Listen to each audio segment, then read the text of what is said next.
Welcome back. Now you've recharged with some caffeine.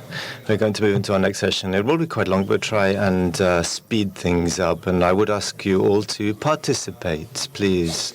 So after we hear from the speakers, we encourage you to ask more questions. I know that as the days have gone by, you've become more active and involved. So to kick off today, we're going to talk about the circular economy, but specifically applied to marine litter. Now, how we're going to include this waste management in the circular economy approach. Now, we've heard a great deal about the difficulties in managing all of this waste. No, it's very difficult for us to actually include them in the recycling processes. So we're going to therefore look at some practical experiences of this. Now, I have a slide here by way of introduction, to reflect the current situation.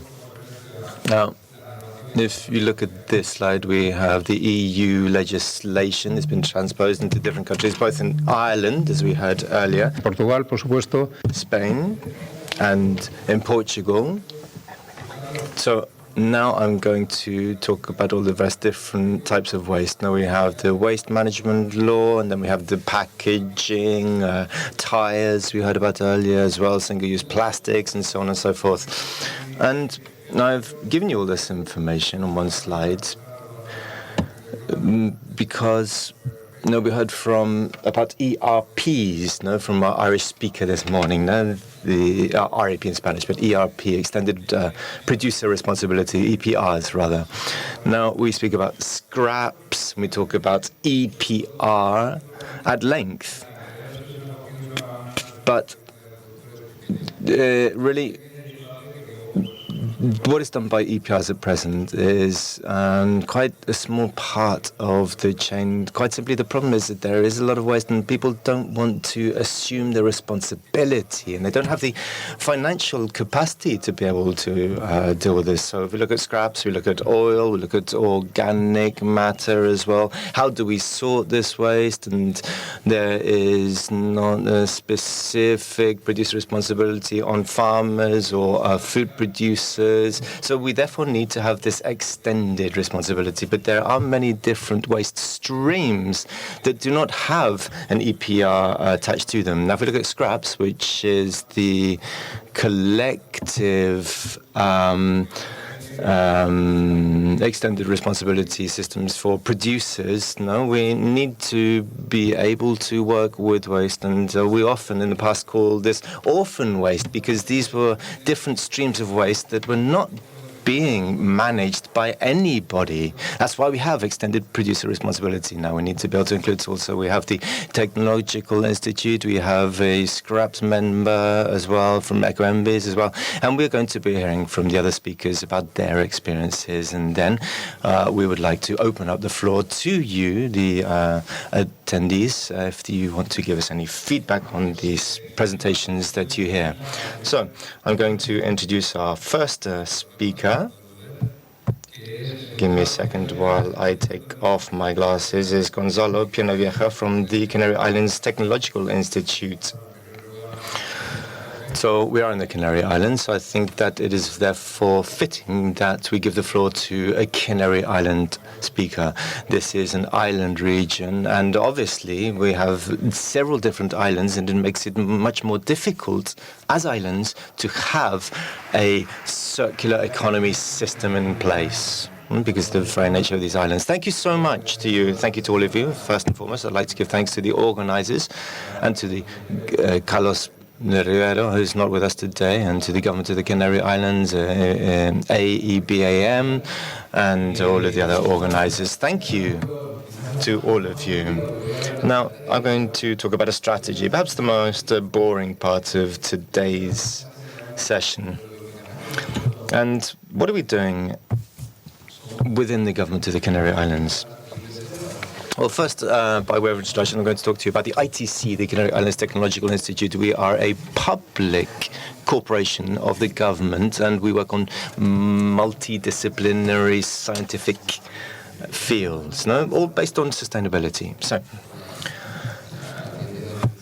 to again reflect what Vicente said, we're working on the situation in islands, no? Because we have many challenges for the ecological transition in islands. So there are specific aspects for islands. Entonces nosotros tenemos una doble, una relación nuestra con las nuevas economías. So we have the new approaches to the economy, the circular and blue economies, the green economy, the digital economy. So therefore we work on two strands. First, research and development.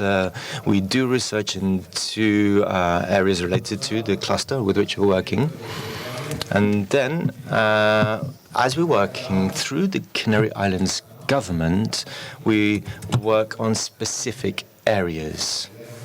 And I'm going to talk about regional blue and circular economy strategies. The Canary Islands government in 2019 commissioned us to conduct a study into these economies. Now, there is a website, itccanarias.org. You can take a look if you want to find out more. Now, I'm going to talk about the blue economy. In terms of renewable energies, we are working on marine renewable energies, particularly wind power.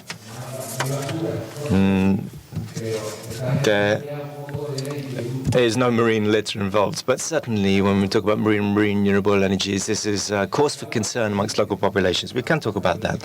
Water is the next issue. We certainly work about marine litter because we talk on energy efficient facilities and water treatment, wastewater treatment facilities, and also we work on monitoring. No, this is not under our competence, but we work on issues related to the quality of coastal waters.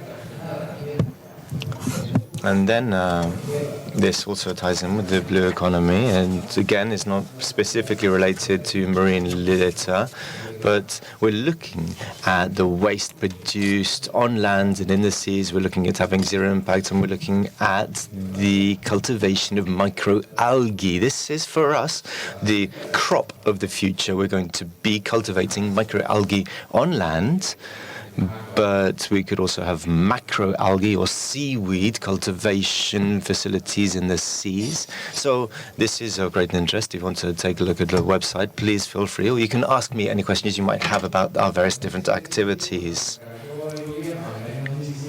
So the government commissioned us in 2019 to conduct a study. First, the circular economy. I'm not going to look at that, but in parallel, the blue economy strategy. And this is what I will be focusing on now, particularly with those issues related to marine litter. The Council of the Government in June 2021 approved the two parallel strategies. A circular economy strategy is moves in one direction, and there's a very wide-ranging package. There is a long climate change and energy transition in the Canary Islands. We're also going to have a circular economy law, and then this is a parallel strategy. And this strategy is already up and running. It's very important because if we look at the blue economy, it is so heterogeneous and wide-ranging, and it involves so many different sectors, no? And also the European Union makes its demands upon us, and we, as an outermost region of the European Union, we want to be pioneers. So this idea of a one-stop shop to be able to tackle all issues related to the blue economy, we need to be able to tackle all of these different areas. So we've had a participatory process of 2 years. People here with us in the room, Tony, spoke about this as well. They all participated in the assessment process, all kinds of meetings. My colleague from ITC, Aurelino, is with us as well. He has also helped us to develop this strategy. So it's not our strategy. It's a strategy designed by everybody, public and private sectors, but also academia, NGOs, universities. And it's a strategy that is very similar to another planning strategy, and the working horizon is up to 2030.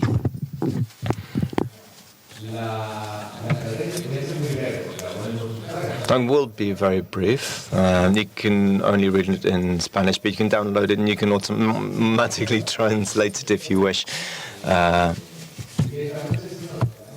So we have broken it down into 6 different pillars. One is cross-cutting, which is governance, which is essential. This ties in with what we heard earlier. We need public leadership in this sector. And as an aside here, the blue economy needs greater awareness. We have a marine economy. We're going to be living off the seas. Therefore, we need to make it sustainable. We have to do more work in our seas, in our high seas. This is an underlying criterion, sustainability. And obviously, marine litter is an essential issue. So governance is key. Then we have 5 vertical strands across different sectors, 13 sectors in total. There's a debate on including coastal tourism. Yes, we have tourism as a sector. And today, the blue economy represents between around 50,000 jobs. It's a high percentage, 7% of our GDP of the region. It creates jobs. So we want to separate out tourism so that we can focus on sectors individually. So we have 5 sectoral groupings. We have exploitable living resources, exploitable non-living resources, transport and logistics, naval repairs, and then tourism, And we've included within tourism, coastal tourism, but we don't know exactly when we're going to tackle that strand. Okay. The small print, you can't read that from where you are. It's all in Spanish again. Apologies to those of you who do not speak Spanish. But here we can see the rest different sectors, and then we have marine litter. This is included within the strand on marine environment and climate change. You can see at the bottom in a red box, marine litter.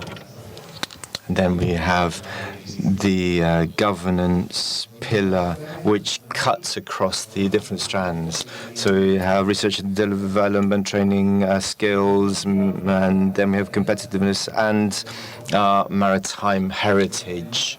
In Portugal as well, they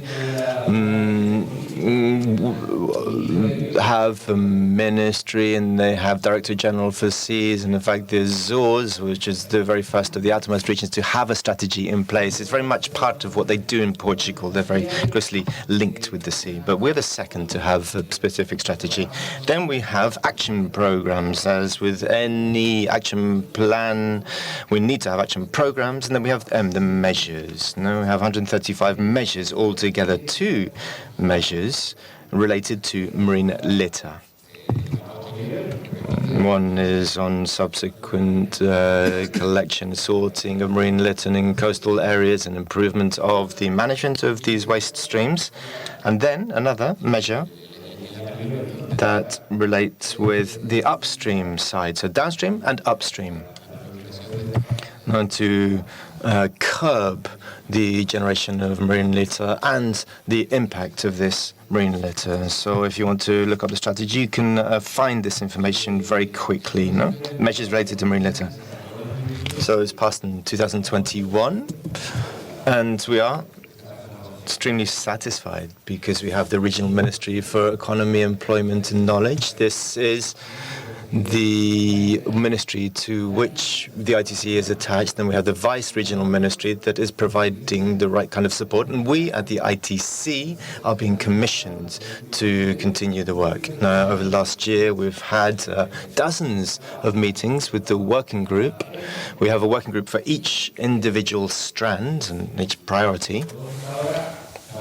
And what we're doing is working on the governance strand. We have 90 participants in the working group for the governance strand, and we are monitoring the measures that have been set down in the strategy. And in terms of marine litter, we have 3 actions that are already up and running. There's the Ocean Lit project. So I think someone has already spoken about this. Josefina from Blocan is working on this. That's the Mac Ocean Lit program. and the competence in the government is the Ecological Transition Regional Ministry and their section on sustainability. And then we have another, which is Marine Strategy for the Demarcation of the Canary Islands. And then we have another project that I will speak about in greater detail. We in ITC carry out R&D activities. Okay, that ties in with this. So there are actions, programs that were already set down in the strategy, and these actions have to be followed through. So, if you want to know where to find all this information, well, in the near future, and I cannot give you a date because the politicians want to announce it publicly in March, but in March we're going to publish the Blue Economy Observatory for the Canary Islands. And it's a kind of Blue Economy monitor for the Canary Islands where we can provide visual information on this strategy, and we can promote knowledge amongst our people of what we're doing. Our regional minister for the economy, the deputy regional minister are keen and ready and willing to kick off this particular observatory, and we hope to be able to continue the work into the future. And then finally, related to the work of the ITC in the area of marine litter, first and foremost, we want to improve the quality of our coastal waters, but also to curb litter that is ending up in the sea from land. No, microplastics and technological issues, yes, these are concerns, but in general terms, we are extremely concerned about all of the water that is running from land into sea. We have a MAC program at present, and we have other programs to preserve our coastal ecosystems, but this is a program that's already up and running, the ABACO project. You can have a look. The website is there, proyectoabaco.itccanarias.org, and this is a program to improve the quality of our coastal and bathing waters across the region of Macarronesia. Again, this objective 2 goal 2.2.1, this ties into the work that we're doing on marine litter, which is assessing the marine litter that are found in discharges into the sea from land, discharges into the marine environment from land. We are researching that, and we will hear more about this afterwards as well. And we're also working on, in line with the EU directives, and this circular economy is about recovery of phosphorus and nitrogen as well. Now, there are new technologies. You may have heard about the MMRs, the micromembrane bioreactors. Now, this is a new kind of technology. They are very effective new technologies to curb microplastics. Now, they're specific bioreactive membranes that are going to stop microplastics from flowing into the seas. So this is new technology that we're working on. And then we have the legislative framework. We have the Water Framework Directive, with compliance with that. These are like the three main pillars. And then we have the Marine Strategy Framework Directive being transposed to the Canary Islands. And finally, there's a review of the Directive on Wastewater treatments. These are the regulatory pillars of the work that we do. And then finally, we have brackish water as well. The brackish water being produced by the desalination plants. Now, this is a major issue for us in the Canary Islands.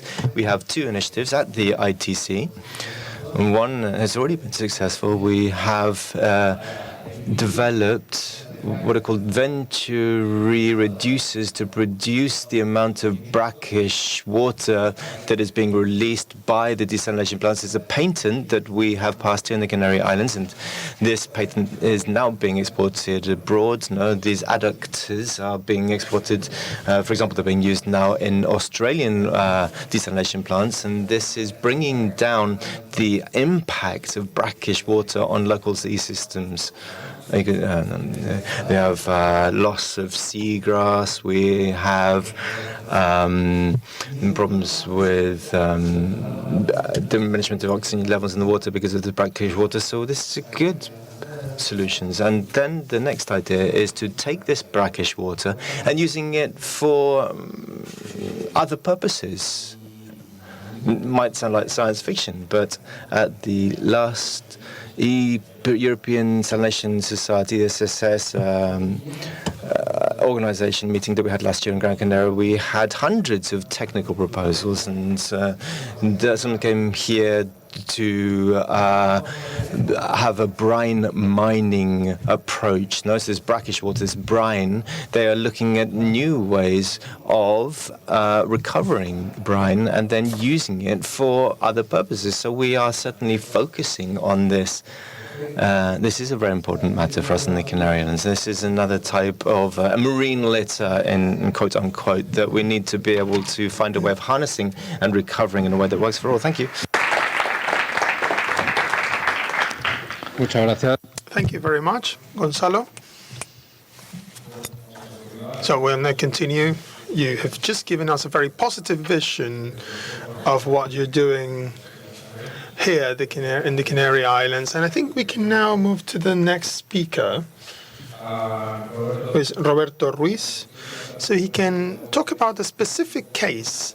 So we're now just narrowing down the whole topic, and now we're talking with a representative of Coembes, so to see how circularity can be included within a collective system of EPR, and to see how this can be then extrapolated to other territories.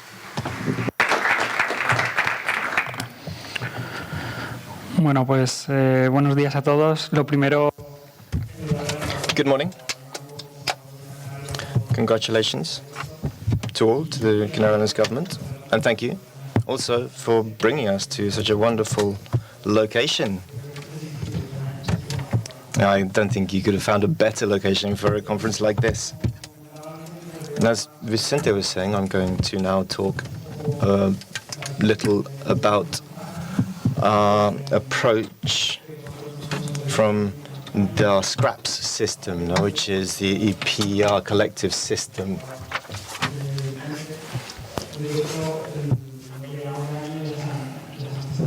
And in fact, many different approaches have been presented in recent times, so I'm going to focus on that a little bit now. Now, Ecoembase. You in Spain are aware of the work that we're doing on the scraps, which is the collective EPR systems. It's about recycling, packaging across Spain, particularly the blue and yellow containers that are used here. Now, I'm going to talk to you about the project and measures that we're introducing to reduce the impact of packaging through various different programs and actions and measures. So I'll give you some information, broad brushstrokes, about the programs that we have in Spain. And if you want to know more, then in the Q&A session afterwards, please feel free to ask me questions. So I'm going to bring in with the Libera program. Many of you are already aware of this. It's a specific program to work on scattered waste. And this is the kind of waste that is found all over the place, and we need to be able to find a way of tackling this waste that is found across and in our environment. So scattered land and marine litter. It's a project that we're working alongside SEO BirdLife. I don't know exactly when we began working with SEO BirdLife, but we have Cero in the audience, and she will be speaking later in the session this afternoon. So if you want to know more about this specific program, then in the lunch break, please ask her about it. So what are the three main strands of this particular project? Well, first is a support to scientific research programs for this type of litter. Now, we've already spoken about the importance of knowing more before we act, so we have to find the better solutions. We need to know more about the size, the scale of this type of litter, because this is essential if you want to be able to design effective solutions. Another particularly important area are the awareness-raising campaigns. Now, we've heard already about this in the first debate this morning. This is essential. Outreach, how do we communicate issues to people? No? Climate change is the #1 issue when we talk about the environment today. We see it in the headlines on a daily basis. But at the same time, it's difficult for us to communicate effectively. Many studies have been conducted, and we see that people don't fully understand climate change, and this is an added complexity. So how do we communicate? And then finally, citizens' participation, particularly in cleanups, scheduled cleanup operations in natural spaces. Then we have other highly interesting projects. There will be many more, and there are many more. I've just chosen a few that I thought might be of interest to you, tackling marine litter. We have one called the Circular Lab that has been up and running for years to help companies to have a better awareness of the issues on the ground and how to reduce their impact in terms of packaging. So it's a meeting space where we can talk to people about impact and how to reduce it. We work with more than 12,000 partner companies through EcoEmbes, and most of them are SMEs. So certain companies are already focusing on these issues, but some need more help, particularly when we look at the changes in the laws. Another highly interesting project that does connect up with marine litter is a less pack program. Now we're looking here about challenging projects for the reduction and the reuse of packaging. Now this ties in with the circular economy program with Vertidos, Cero, the zero waste program. So this is a pioneering program that we're working on at present. I will run through the laws and regulations, but this is certainly the path that we need to be following over the next years. It's one of our #1 challenges. And for this project, we're working with packaging companies, consumers, experts in the field, and also working on different tools and solutions. And then finally, we have another program called Naturaliza. As you can see on the screen, this is essential part of the work we're doing, outreach programs, awareness raising.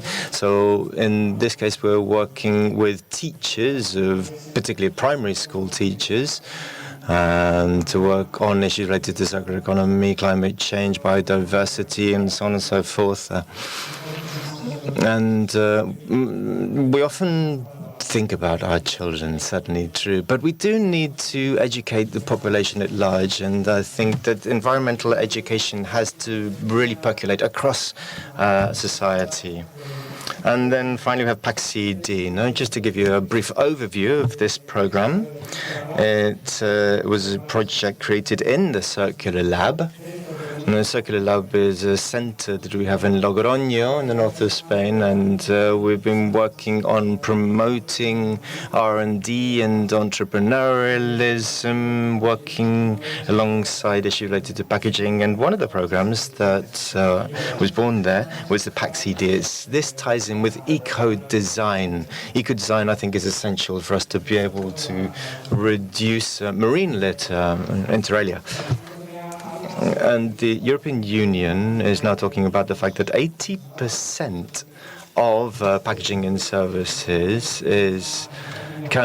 needs to be reduced in this very first phase of the process. Eco-design. Now, design is a very important part of the process. If we can improve the design, then we're going to be able to drive down the impact in the future.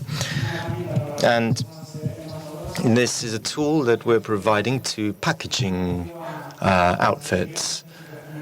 For example, the energy efficiency ticketing ABC, and we're going to have indicators. We're going to have a scale ABCD, which will indicate the status of that particular item of packaging.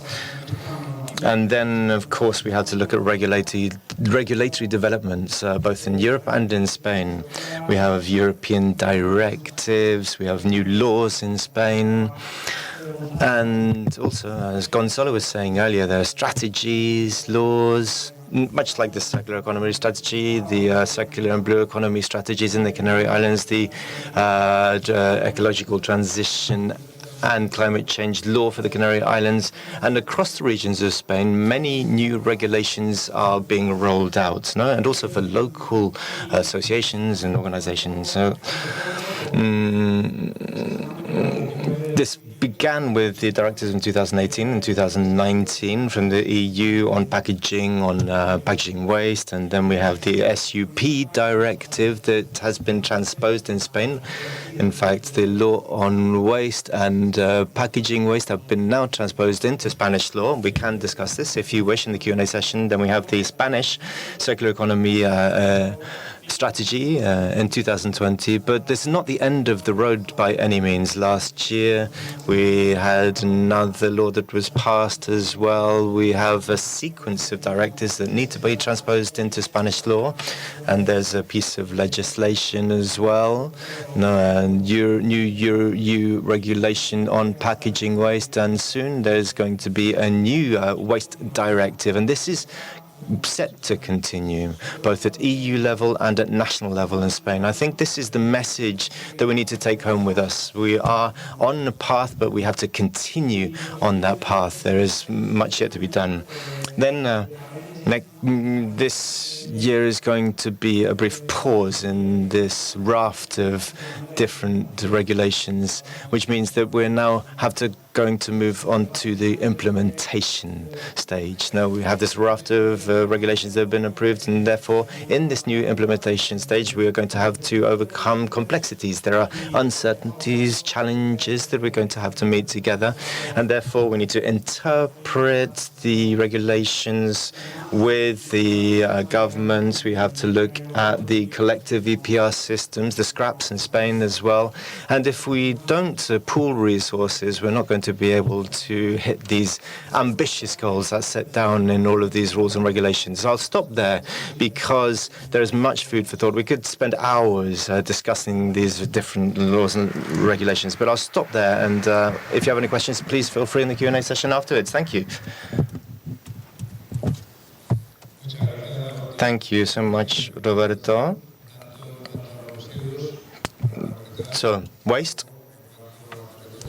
But now, let's zoom in on the Canary Islands in specific. I'm going to now ask for Inigo to explain to us the practical difficulties that we find on the ground here in the Canary Islands. How can we make the Canary Islands, which is such a complex geographical region, circular? Buenos días, gracias a ustedes por venir, gracias a la AEBAM, gracias al Gobierno de Canarias. Ahí me han dado la misión de 10 minutos solucionar todo, o sea que de aquí nos vamos con el mundo arreglado, ¿vale? La visión, iniciativas, economía circular. Economía circular es no extraer materias primas nuevas y después de reutilizar a cero. Okay, zero waste. That's our end goal. No, this is what we want if we're talking about a circular economy. Now, waste, as Gonzalo said, means that the system has failed. Practical, technological, economic senses. No, okay, we can recover this waste, but it is very complex, very difficult. No, the technological challenge is the fact that no technology is now produced that does not then become waste. Challenges. Eco-design in products, but also in services, hotels, for example, tourism, transport. Eco-design has to apply. We are islands. No, therefore we have to import so much, and this means that eco-design is not such an important part of the process here. But we can have eco-design in our processes. In the Canary Islands, we have customs, no, and the islands there is a record of everything that enters because we have customs agencies. Therefore, in the islands, we need to be able to receive products that can have or create zero waste. That's why we can use the customs agency, and we can do this in much the way that EcoEmbers spoke. We can have an eco label, and we can then scan and record everything that comes through customs. No, so. And if there's going to be waste created by the products that are being imported, then a tax could be levied on that product.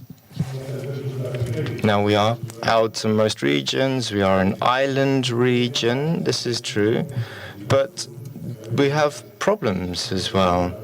David Gonzalez in the next session is going to talk to us more about this, but we also have another problem, which is the cost of inter-island transport. I won't speak about this more because you will hear more about this later on.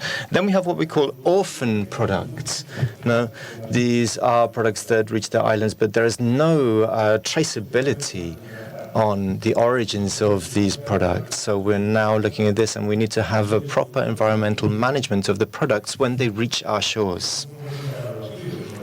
Now, we like to call it waste, not resources, no, because we're talking about waste that's going to end up in landfill or in an incinerator. So if we have eco-design, we can put restrictions on entry through customs. We have EPR, and the product pays principle can be applied depending on the type of product that is coming into the islands. No, so these are the stages that we need to follow. Green purchasing as well in companies, but also for government bodies, no, because governments are going to be trendsetters in this field. No, we need to draw up a balance on what works better, and if we have governments leading the way, then we're going to be able to purchase in a way that creates zero waste. So public and private sector companies that manage waste need to be essential in the key, because this is the way that we're going to create this virtuous circle of taking products and then putting them back in the market. Regulations, no, EcoEmbers, Gonzalo, Piernavieja as well. They have scared us witless with the slides that have shown us. No? Quite simply, there is a huge raft of laws and regulations, but they won't make sense if we don't apply them properly. If you work in an organization or association, you can go mad when you work with all these different rules. But the problem is that some companies are regulated by some. And if you look at Spain, 90% are SMEs, and I think that 80% have between 5 and 10 employees. So we need to be able to look at scale. Now, we have major corporations, then we have small companies, and obviously all of the various different red tape and bureaucratic steps are going to complicate matters for us. No, when the laws and regulations are rolled out and the company wants to set up, they need to have legal certainty, and this is going to be made more complex by all these different problems. Municipal management plans. Yeah. The individual responsibility, yes, this is true. No, housewife, student, they all have to bear their part of responsibility, because waste sorting is always done at source by companies or by households. So there needs to be constructive decisions on how they're going to do this, and sanctions have to be imposed.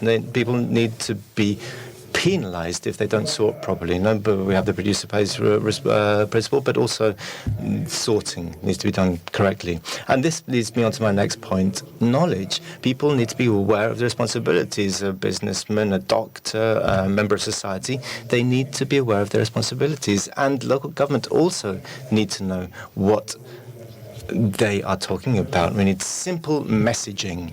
So, simple terms. If you want to have a sustainable economic development, take into account society, environment at the same time, if you want high-quality, stable jobs across the board, not only in recycling, but in the hotel sector, in transport, in bars and cafeterias, then we have to do this, and we have to do it right. So, in a nutshell, that is what we need to do. Thank you.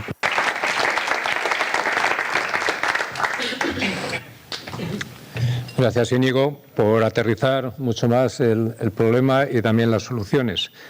Estoy seguro que algunas de las personas que están sentadas ahí se habéis dado cuenta de que Now, I'm sure that you will have noted that today is the Day of Women, the International Women's Day, and we've left the women until last. Now, quite simply, that's just because of the program, not because of any other reason. So now we're going to hear from Estíbaliz about the problems and about the opportunities that we have for recycling and recovering our waste. Thank you so much.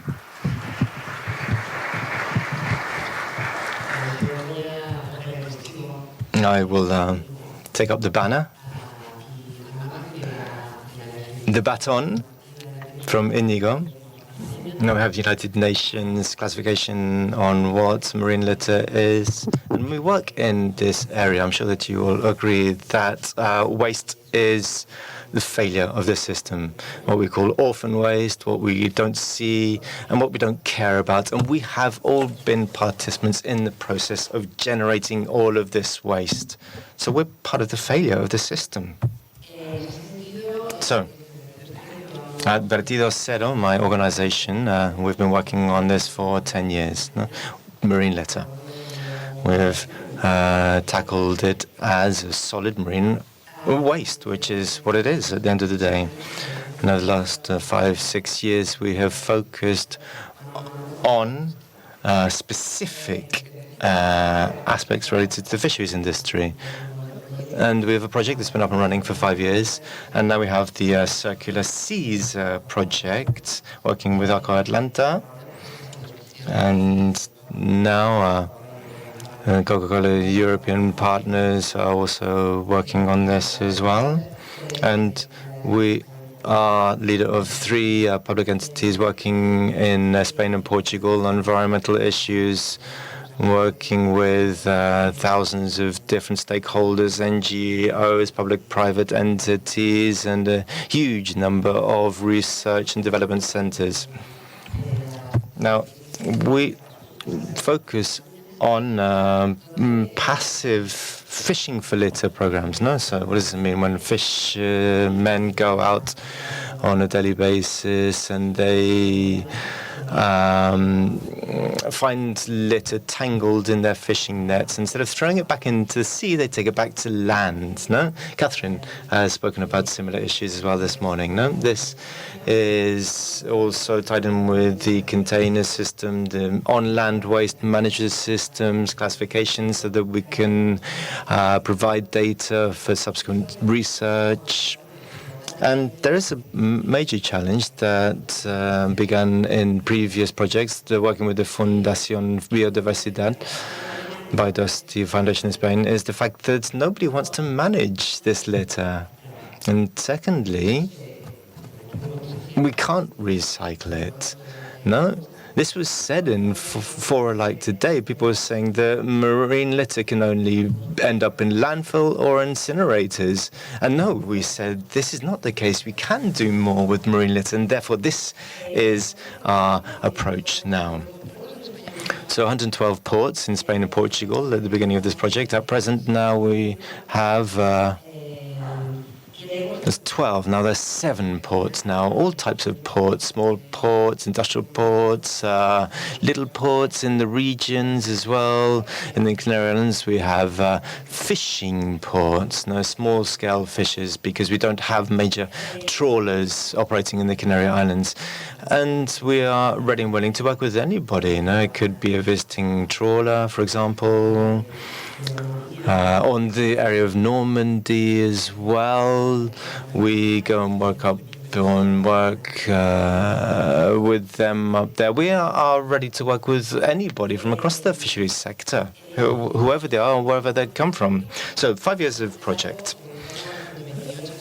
We have recycled about 127,000 kilograms of marine litter. That's a huge amount. But every single day, sadly, I would love to say that our figures are declining in one or other of our ports, but every single day we receive and recycle waste from the seas. And then we have the vessels working on this project, and they are identified with a specific label for each vessel, and then the ship owners, or the ship's captains, work on this now because we have the implementation of the new regulations that we spoke about yesterday, and they have derogation from certain taxes when they discharge in ports, the port landings. Or when they go to the ports, and when there are waste management facilities in place, there are certain tax incentives that are made available to fishing vessels. So we're talking now about 128,000 kilograms of waste that has been collected, marine litter, of all types, plastic first and foremost, but plastic is one of the waste streams. It's one of the fractions, as we refer to them. But we also have wood, driftwood, and we have metal as well. Glass, you find all kinds of waste. This idea of plastic in the sea. The sea doesn't generate plastic, but we do throw any type of waste in the sea that you can find under the sun.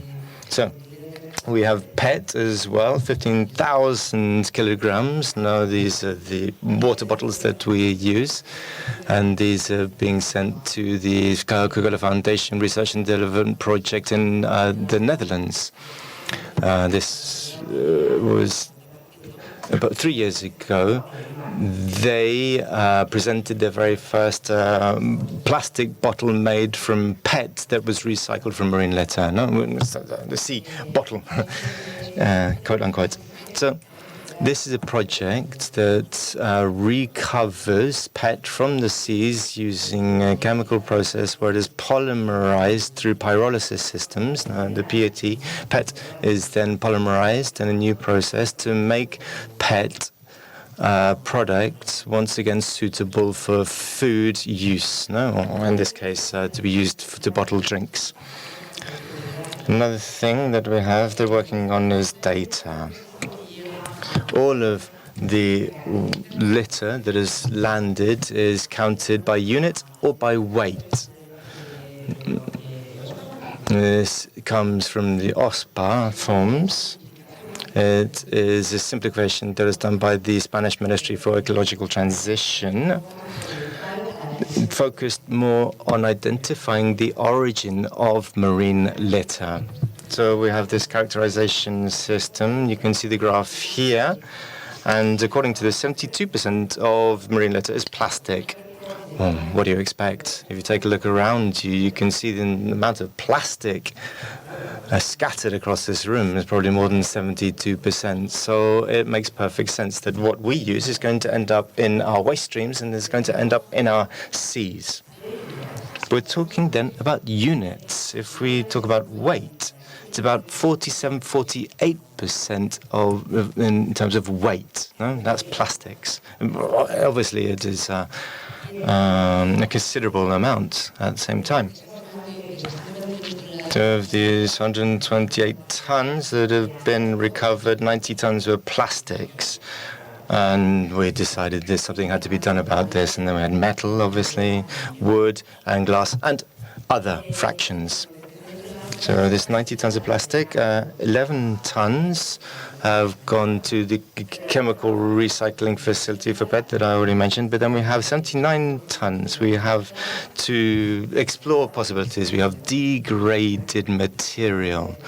Now, obviously, much of this material comes from the sea floor. This is recycled materials from the sea floor.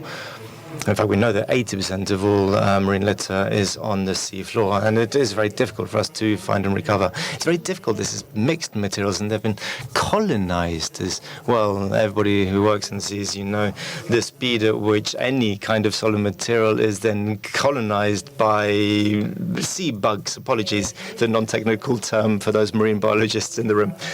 And so therefore we had to explore mechanical recycling, know how to melt each polymer and then how to recycle it. Now, obviously, if you have a polyamide that melts at high temperature, it's very different working with polypropylene that melts at a low temperature. So we need to look at life cycle analysis, the LCAs, and we need to look at the recycling approach that is more suitable. So therefore, we decided to work with mixes that did not have polyamides in them, because of the melting temperature. And we also wanted to work with the basic technology. Gustavo was speaking about this earlier, extrusion and pressing, systems. And then we wanted to be able to produce something that also raised the awareness of the work that's being done by our fishing fleets, because if they weren't doing this in the first place, then we wouldn't have the results that we have. And then we wanted to attract industry, by the creation of a market that enabled us to be able to do something with all the marine litter that was being landed by the fishing fleets that in the past ended up in incinerators.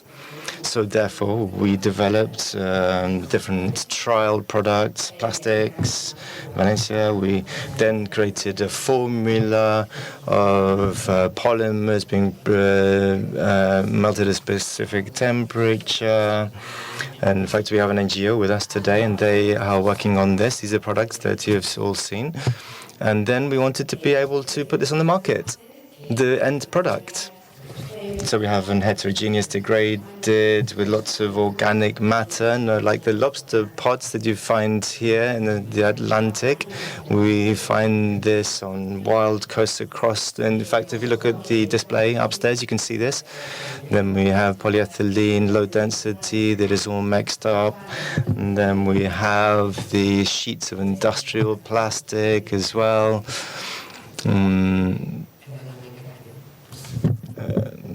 Apologies for I just said something in English, Catherine, but it was virtually impossible for me to pronounce. But anyway, we have all these different mix of different items and materials, and what we have done with this is we created the bench, that you can see upstairs, on the right-hand side. So this is a design that was created by colleagues, but to pay tribute to the fishermen working at sea to bring this in. And quite simply, what we have done is we have made this visible. We've located it in a place so that people can be aware of the work that's being done. So this bench is made from recycled plastic, 30% of which is marine litter. So there is traceability. There's a QR code on the bench. They all have a QR code. And if you scan this QR code, you can then find out the entire process of when this was fished up from the seas until the end product was produced. We have 11 of these now. We're going to have 19, one for each of the ports that we're working with through the project, to pay tribute to the fisher folk across our region. They want more, but we don't sell these products. We hope that it's going to begin to arouse interest for industry, and then perhaps they can do something with it in the future. But basically, our end goal is to raise awareness. Then the other 70% is recycled plastic that comes from other sources, but sources that are coherent with our recycling philosophy. And then we came across the famous orphan waste. And according to health regulations, they couldn't use the buckets that they use for cheese manufacturing. So we went to the cheese manufacturers with white polyethylene, a huge amount of white polyethylene plastic, and these cheesemakers, and they were basically going to end up in landfills. So we came to an agreement with them, and we used this plastic to make these benches.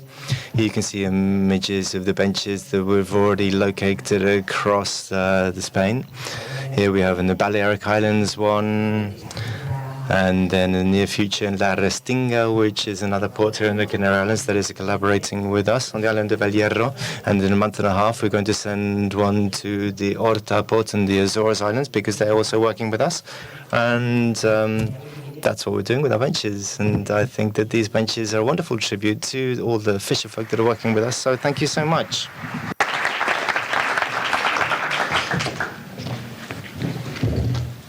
Gracias, Estíbaliz. Thank you very much, Estíbaliz.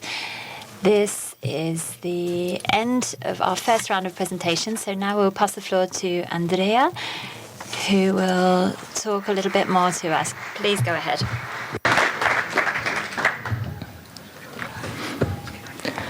Bueno, buenos días a todos.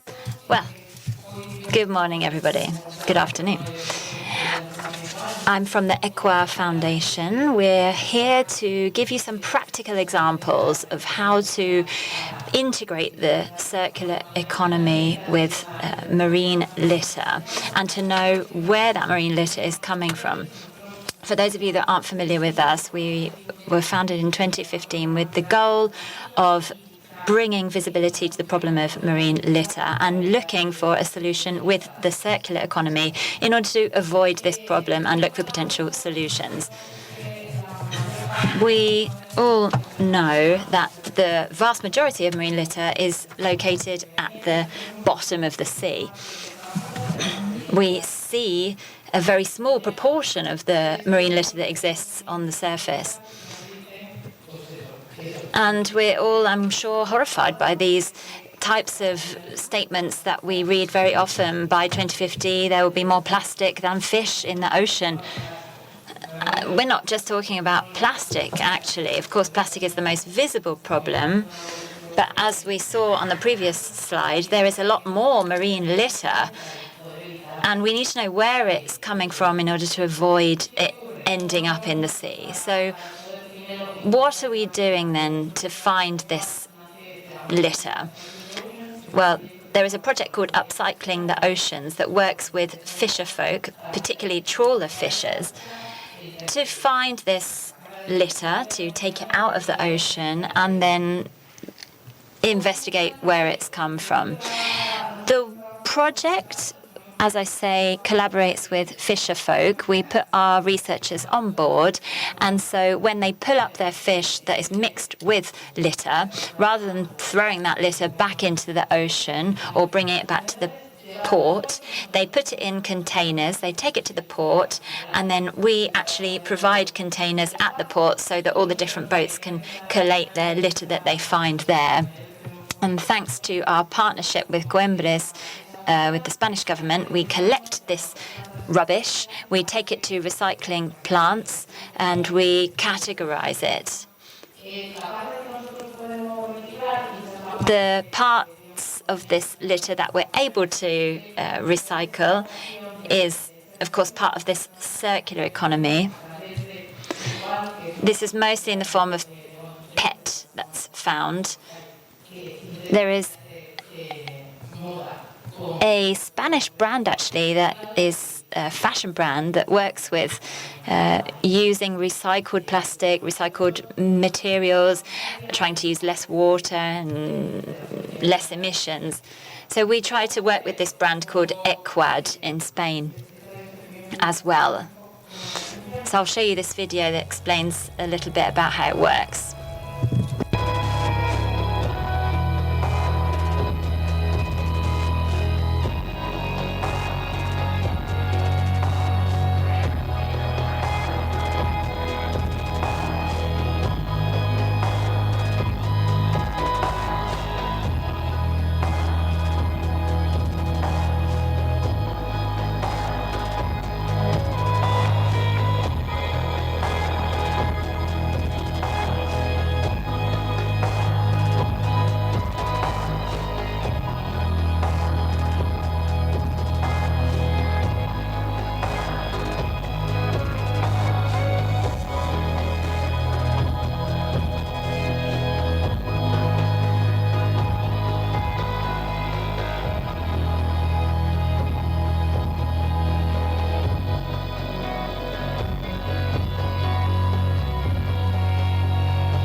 Una vez más, esto es un ejemplo, ¿no?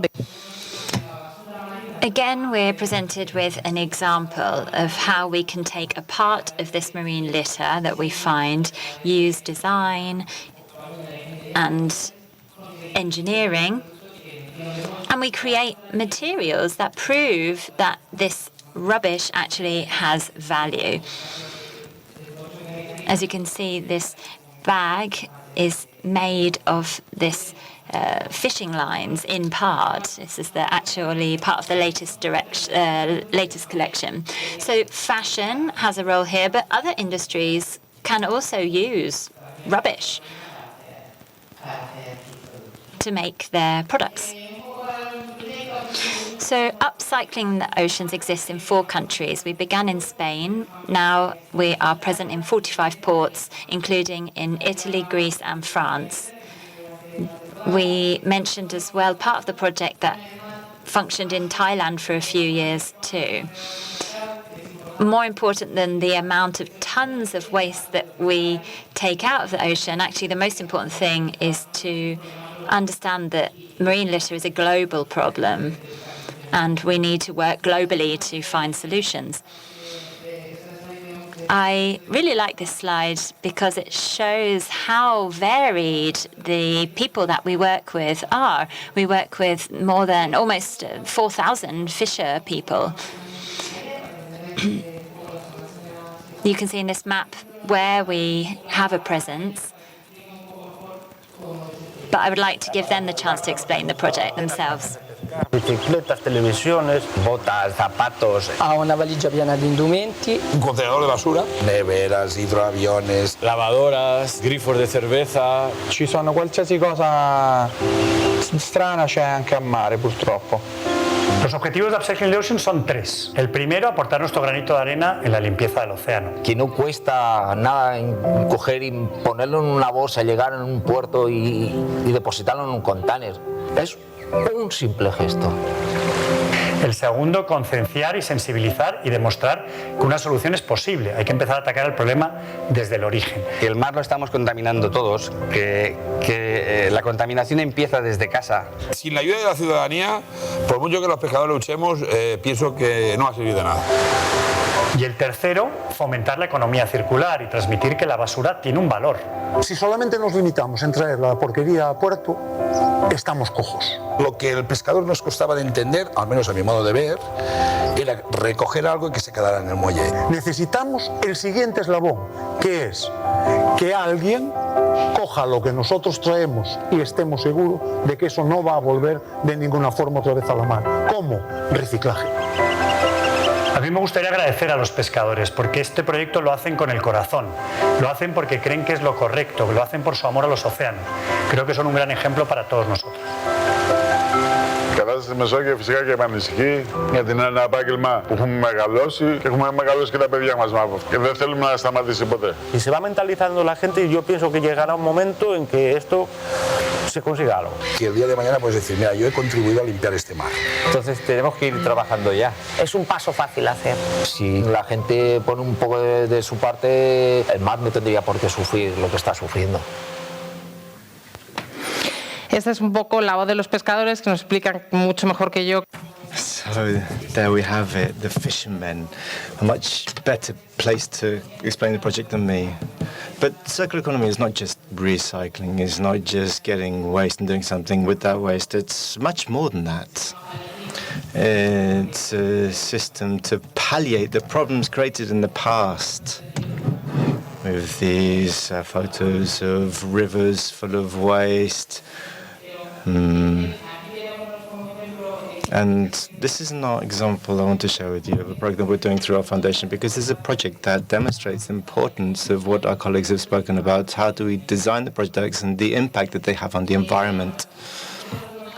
Well, a few years ago, we were cleaning the seas, yes, that's what we wanted to do first and foremost, but what is the impact of raising awareness of cleaning the seas, and how we're going to make people aware of what we're doing.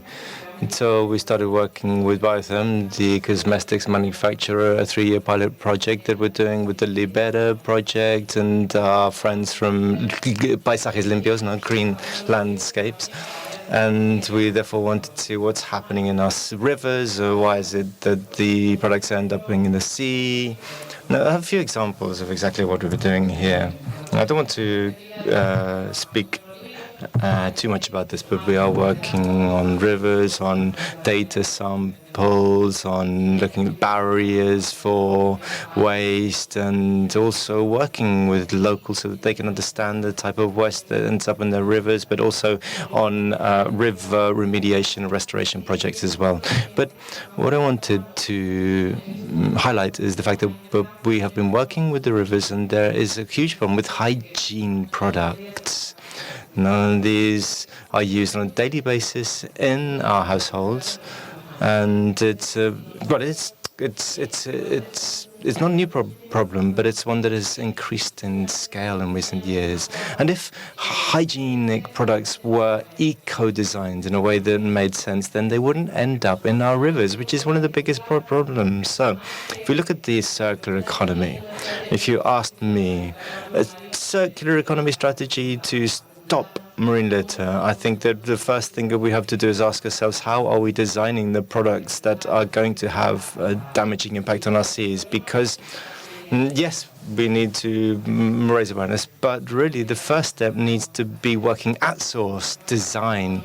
No, I'm a person who works on the circular economy, so therefore I have this obsession with how everything works. Yes, cleaning the oceans is very important, but stopping the waste from reaching the oceans in the first place is even more important. Thank you.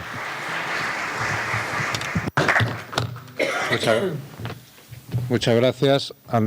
Thank you, Andrea. Now we're ready for your questions.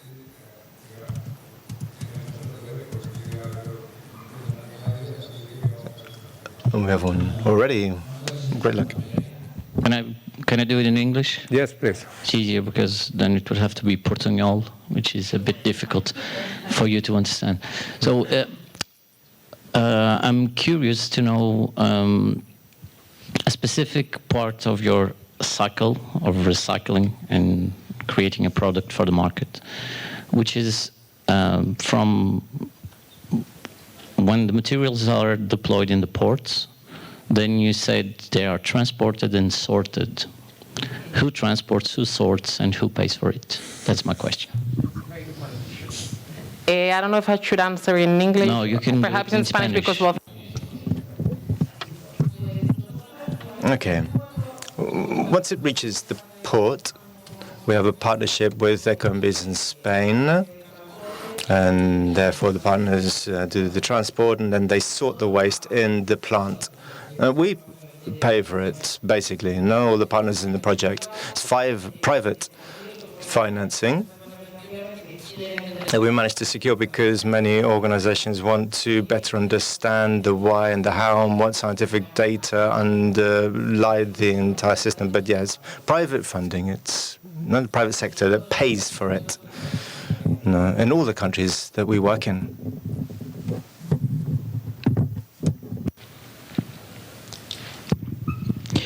Sí. Okay.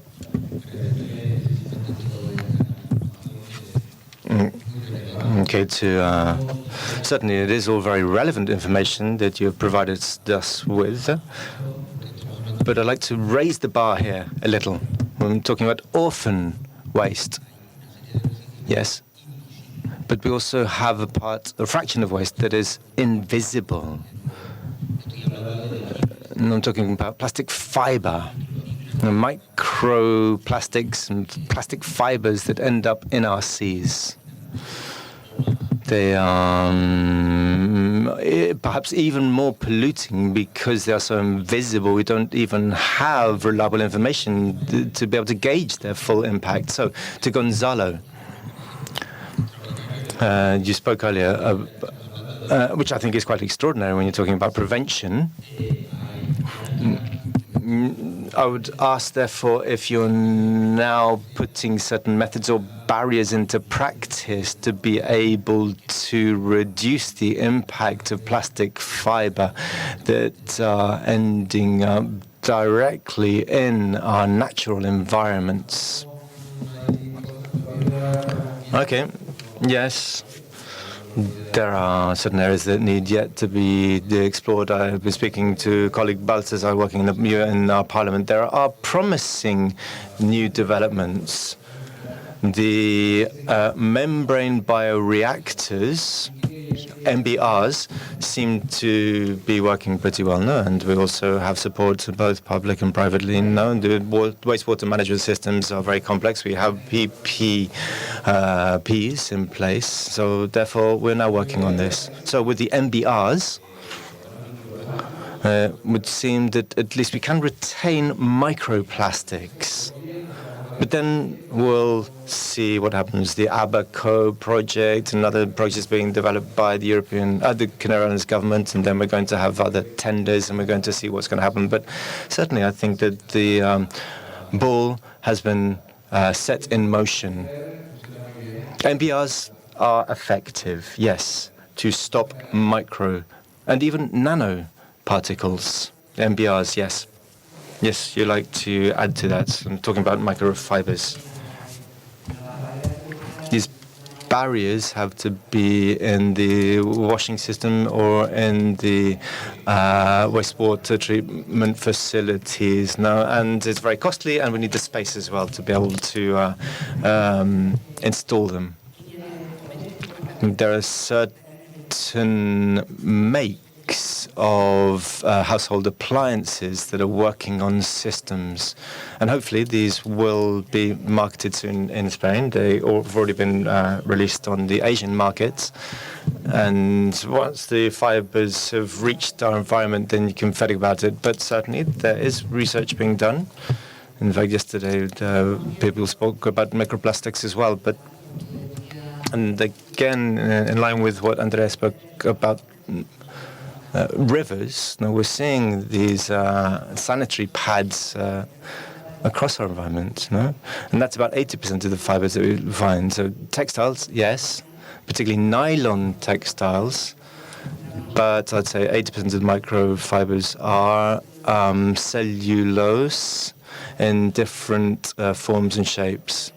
So therefore, we are now classifying this because it's in our seas, but in our rivers, but also in the atmosphere. No, 80% of all of this waste that we are classifying, and when we put it under infrared, we see that it's not polymers, it is cellulose, and therefore it probably comes from that precise origin. Thank you so much. Yes, another question from there.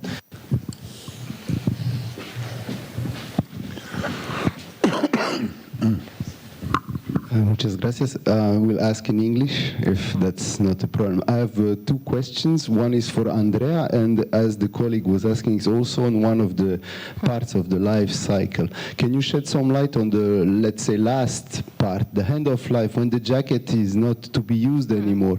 How do you address the second-hand market, and how do you work on putting this old jacket or the products you guys produce back into this cycle?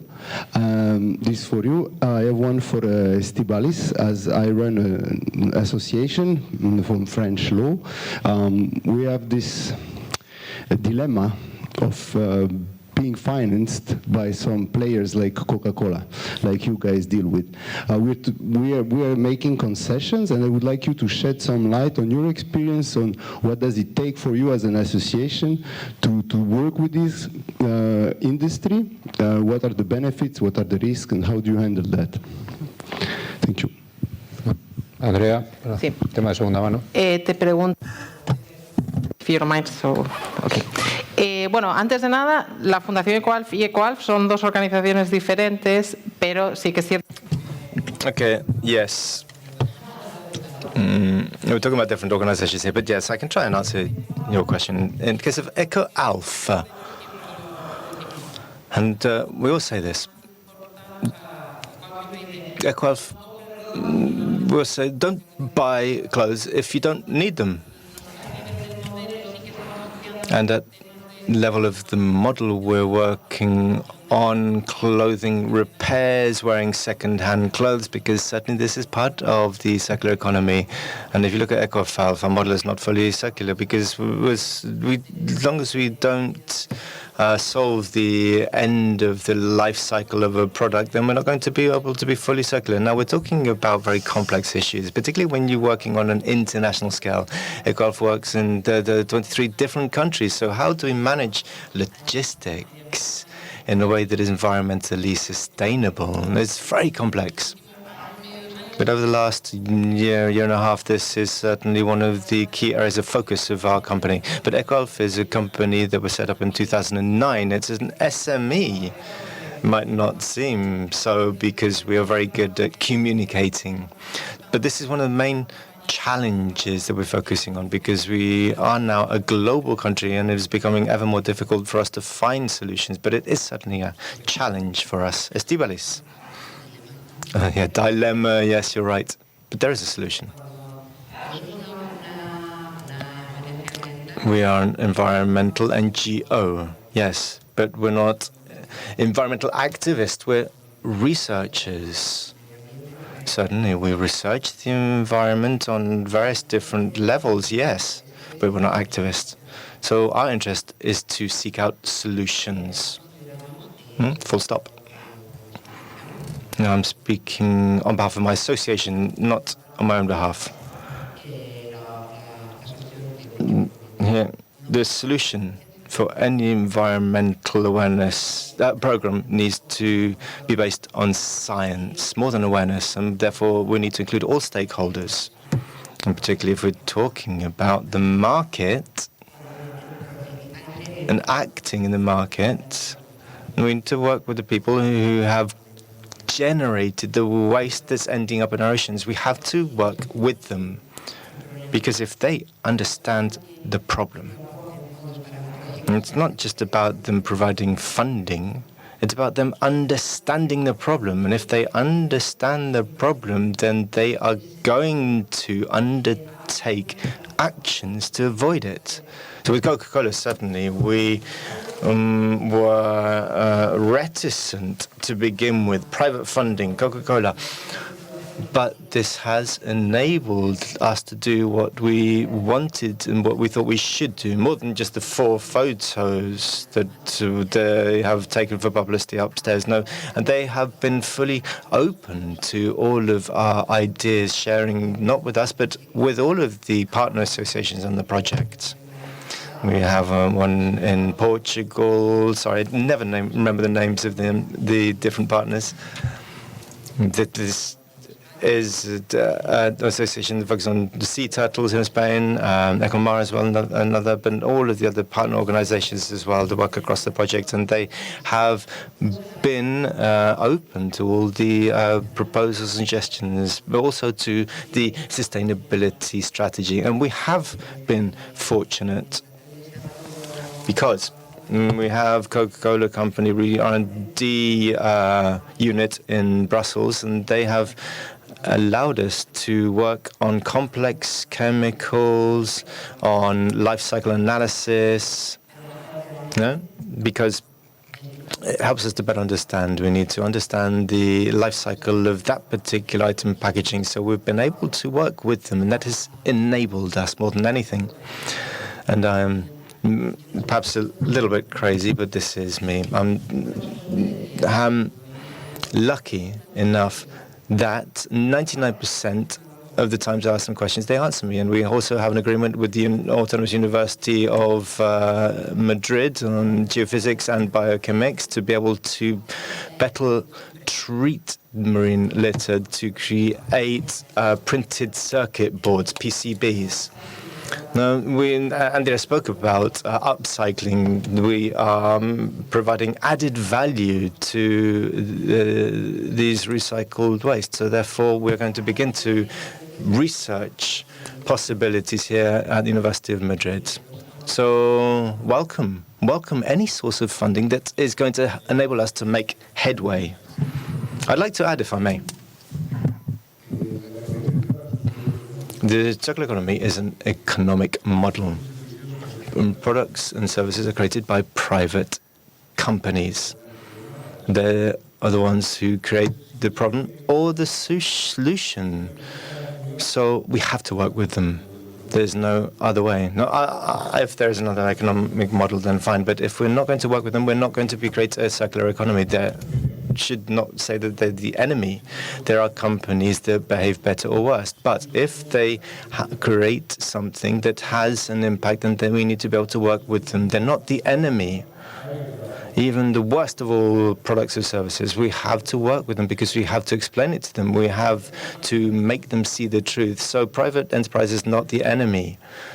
Work with NGOs, environmental organizations, and so on and so forth, yes. But given the current economic climate and system, we basically have to work with them. They're not the enemy. Thank you for the comments. Just, I agree fully, because we are trying as an NGO and to jump on what Estibalis said. There is an independence from what we do as a association. We try to be innovative. We try to keep and search things and try. And we call ourselves a non-governmental organization, but still in our budget in Smilo we're like 60% public, and this is 35 is French funds, other is European, and we are trying to balance that. And thanks to the private sector we are doing it. But then it's always not easy to communicate with, not easy to, yeah. So thanks for those comments in that direction. Okay. Thank you. So I've got two questions. So Andrea, with the material that moves inter-jurisdiction, now with the new reporting requirements since 2022, how does your system support the reporting to demonstrate the materials? And I suppose my sub-question of that is that now that fishing gear and aquaculture gear is to be reported separately, your material that you spoke about is the PET. So is that the majority of the marine litter that the fishermen have, or is the, because marine litter is to be reported in the ports, but the fishing gear off the market is also important. So I'm just wondering, are you adapting to those new requirements, and how are you supporting that in terms of because you have I suppose the power or the opportunity to collect that data? Yeah, actually, perdona, sí, de hecho o sea, nosotros en todos los, perdona, listo. Nosotros en todos los proyectos en los que trabajamos, los datos que tenemos de... In the project that we work on, we have data on the litter that is collected and then it's characterized when it's landed in port, and then we share this with the authorities in the countries that we work with. And it's done through the platforms and the official channels of communication in all of the countries that we work in. And so, therefore, this is a support to the international reporting that needs to be done on marine litter. So that's one part. Then as to the different categories. PET, yes. This is a practical example of how we can have a fraction, which is PET. PET, that is. But every single country follows the same procedure. And in some locations, they don't need the PET, because it's not that we don't report that specific category. In every single country, the litter is collected, is categorized, and then all of the information is shared with the public authorities, because this is the basis of our project. It's an example of where the litter ends up. But our project is designed to help us better understand what type of marine litter is there and how we can prevent this. This is the end goal of our project at EcoHealth. And I'd like to add to that. In Spain, we have many different projects, between 10 to 20 projects, and all of us on all of our projects are in agreement. We all work on our specific goals, but we're all working in the same direction. Nobody's stepping on anybody else's toes. Nobody is working in a port against the interests of another project. Now we have the new European reporting regulations. Then through the other program, we're going to bring together all of the different projects so that we report in the same way to our ministry, and then the ministry can report to the EU. All of them classify, categorize, and they provide the same data to the ministry. But the important aspects of all of these projects are the data. We're all working together to be as efficient as possible in our data collection. So we don't want to step on each other's toes, but we don't want duplication either. No, we have a very good structure in Spain because efforts have been made in that direction, but in the other countries too, the data are public data that are going to be used to bring about change. That's the end goal. Thank you. My other question then is for Indigo. So, for instance, you spoke about like the source, sorting at source is critical. So we're working with our projects. We've kind of 3 projects working with the fishermen as nearly like a social enterprise around that dismantling of the gear, because it's a huge cost to the waste contractors, and they're like, it's not attractive when it's not sorted. So I was just wondering, have you a program with fishermen to do that segregation at source? No tenemos ningún proyecto. No, we have no specific project with the fishermen, no. That cost is one of the issues, but there are different funding channels. So the product and market can fund it, or we can use European and state funding. But those are the only paths that we can take. Now, no, we work with recycling of electrical appliances now. If there is interest for the private market, there needs to be a return on investment or some kind of positive image for marketing purposes. And then public funding. But in research, there is no ROI on public research, no, but the cost might be covered because there's going to be a benefit, i.e. the improvement of processes. Where Gonzalo works in the ITC, or EcoMBs with some of the partners, or Archive through their foundation as well, no? Sí, yo tenía... I have 2 questions, mainly for Andrea. But I'd like to thank Estioles for all the work that she's done with Circular Seas, Mares Circulares, and everything that they have done to help us create that bench. Now, it's a wonderful initiative. So, data. Do you have data on the percentage of marine litter, how much we can actually use and recover, and what percentage ends up in landfill or in the incinerator? And the next question, out of curiosity, have you been able to calculate the ecological impact of retrieving marine litter? You do it through the fishing fleets? Do you have specific spaces that you work in? Have you calculated the carbon or ecological footprint of the activities, the cleanup activities? Out of curiosity. The first question, please.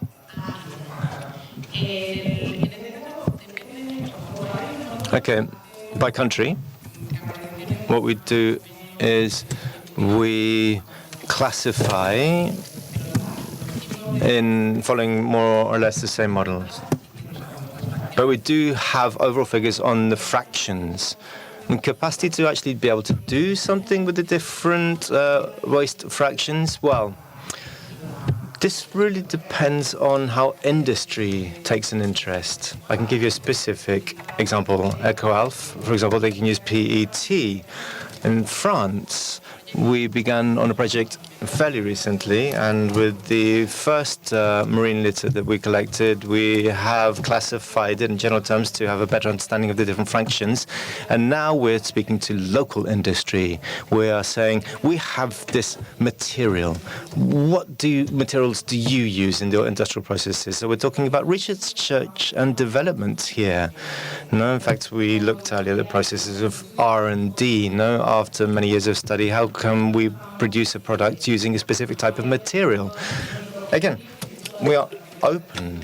Our end goal is that all of the different waste streams, all of the waste fractions are used to produce something. Sadly, in most cases of marine litter, because it's so degraded, it's not actually yet possible to do anything with it. So we have an idea of creating pilot projects with local administrations and local industry, and we can not only use plastic, but other different types of waste. No, organic waste even. No, I'm making it up on the spot here, but we're not industry experts. We want industry to speak to us, and we want to mobilize and marshal efforts so that we can do something with the marine litter that we collect. Again, like I say, we're working on a small scale. We're an SME. We haven't been able to actually conduct a study into this, but we are ready and willing to work with everybody at every different level to be able to find solutions for the marine litter that we bring into shore. And the other question? Porque nos estamos focalizando. Okay. The environmental impact of the marine litter that we are retrieving from the seas, that's the most important part, and we haven't yet looked at the footprint of the activities themselves. But basically, we want to look at how we're going to be able to benefit our seas. So the impact of litter retrieval from the sea, well, I think that we probably can do this because we track and trace all of the work and activities that we do. But certainly we are trying to think positively about all that we're doing, and we're not yet looking at the impact that we might be having, because we are looking at the impact in general terms, because we want to raise awareness amongst the general public about the impact of marine litter for our oceans. So yes, but are you specifically interested in the processing, the footprint, the transport, and so on and so forth? Certainly, we could provide you with that information if you want. Yeah. I think this is a very important topic, especially the second question you've just posed, and how to measure that footprint. And there are different ways to do so. For instance, you were talking about the carbon footprint, which at the end of the day is a simplified way of analyzing the lifespan of a product. So at the European Union, what we are heading to is the footprint of the service footprint. It's a more complex element, and because of this complexity, we're moving in at a very small pace, a very slow pace, but it will give us a more specific and more overall idea of the product and its footprint. So we need to analyze, first of all, the lifespan analysis, and then move towards this more general footprint. Of course, the carbon footprint is the biggest step in the last decades, but we're just measuring the gas, the emissions of greenhouse effects, but we are not taking a look at for instance, the impact they have. So I think we're moving forward very fast in this sense. Is there any other question? Well, as moderators, I have a question I always ask to the participants, and we usually put this on the table, but it's not clearly answered. And it is about the name, the part about the first part of the second part of the circular economy concept, which is economy. And I have been working in this sector for a very long time, and I've been working on environmental issues for a company, and we had to work very intensively in economic terms. We're running out of time. In 10 minutes, we have to go for lunch, so please try to answer as quickly as possible. Every time I get on a stage, I always ask, how many economists are there in the room? Just 2, 3? Okay. How many environmentalists? Well, the rest, I guess. So this is quite symptomatic. So do you feel that within your organizations, as I suffered in the public and private spheres, that the economic departments are enough, or do you have enough awareness in these environmental topics? Well, in our case, we are a public company, and we are somehow independent, although our managing boards are political. But we do have that in our genes. This circular economy concept has been alive for 10 years. And I always compare that to the energy transition. Now it's ecological transition. We have been talking about energy transition for 30 years. And I think that this transition hasn't been fully absorbed by administrations. And with circular economy, which is even more complex, and which has been running for the last 10 years, there is greater awareness, I would say, but less political action.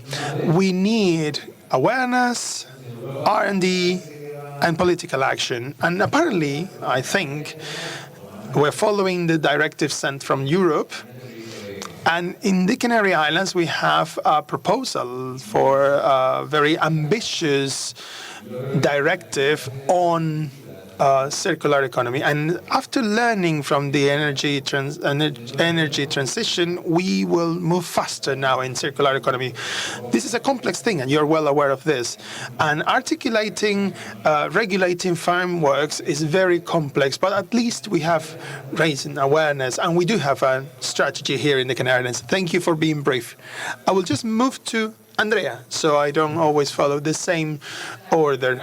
Can you explain this in 2 minutes, please? Well, our case is, and now I'm changing my caps again. As member of the foundation, the circular economy is the base and the raison d'être of our work. And from there, we operate, because we were born to demonstrate that the second most polluting industry in the world can have a circular economy model. Now, we are understanding how to get there, but this is our DNA, and this is why we are working. But this very long process creates different stages, and we are changing a market, and we are also creating an SME. And of course, this is within the organization's DNA, because this is, as I said, the raison d'être of our organization. Now, Roberto, I will get back to you now, and then we'll go with Estíbaliz. As Gonzalo mentioned, I think his comparison is pretty effective if compared with the energy system. For many years, and this is a trending topic nowadays, especially now after the war in Ukraine and the energy problems that this is causing across the European Union. But this concept of circular economy started with the previous crisis a decade ago. We could see at that point there was a crisis of materials, and we started to realize that we not only depended on energy, but also on materials, especially in Europe and in Spain. This is, of course, an environmental issue, but also a political issue. All environmental policies coming after the Rio summit are present in all our conversations. And these are topics that should be tackled in every single forum. Of course, we can talk about topics such as the one that Inigo mentioned, like green purchases, or maybe we could talk about the overcost in selective waste collection to a more efficient one, which is something that is being extremely highlighted by European institutions. Estíbaliz, can you continue, please? Yeah, I think that initially circular economy was a very wide concept that was not understood by economists. There were many debates between technicians and economists because they didn't understand. But of course, the 2008 to 2010 crisis put the problem on the table and gave it all the importance it has. And the current crisis is also promoting this concept.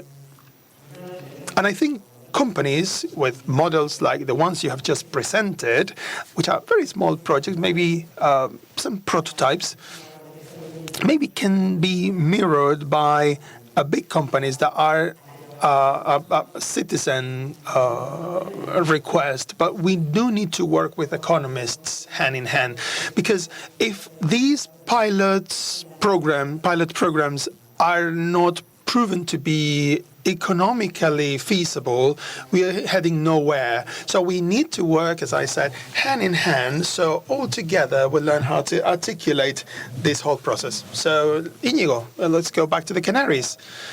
I will be kind of Galician, yes and no. But are you Canarian? Yes, but no.